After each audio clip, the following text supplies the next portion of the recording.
A tragic incident leaves more questions than answers. A man was shot to death while riding a horse in northeast Oklahoma City last night.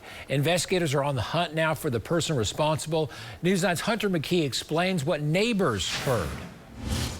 One neighbor tells me she was in her front yard last night with her husband, and all of a sudden they saw a car speed by, followed by multiple gunshots.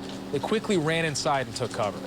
It happened just before 9 Sunday night at this intersection near Northeast 41st and Lenox. When officers arrived, they discovered that a person had been shot while riding horseback in that area.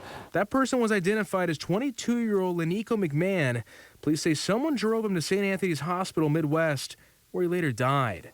I spoke to a second neighbor who says she was at a relative's house when she heard at least 5 gunshots. She called 911 but wasn't sure where the gunshots came from. At this point, investigators have not been able to identify a suspect. There have been no arrests made in this case. Investigators also say it's still unclear what the motive of this shooting was or how many other people are involved. A second shooting that same night happened close by and around the same time in Spencer, but it's uncertain if they're related to each other. Police are still trying to piece together the evidence in both cases and talk to any witnesses nearby. Fortunately, the horse is okay and no one else in the area was injured. If you were in this area last night or heard anything out of the ordinary, you're asked to call the homicide tip line at 405-297-1200. In northeast Oklahoma City, Hunter McKee, Oklahoma's own News 9.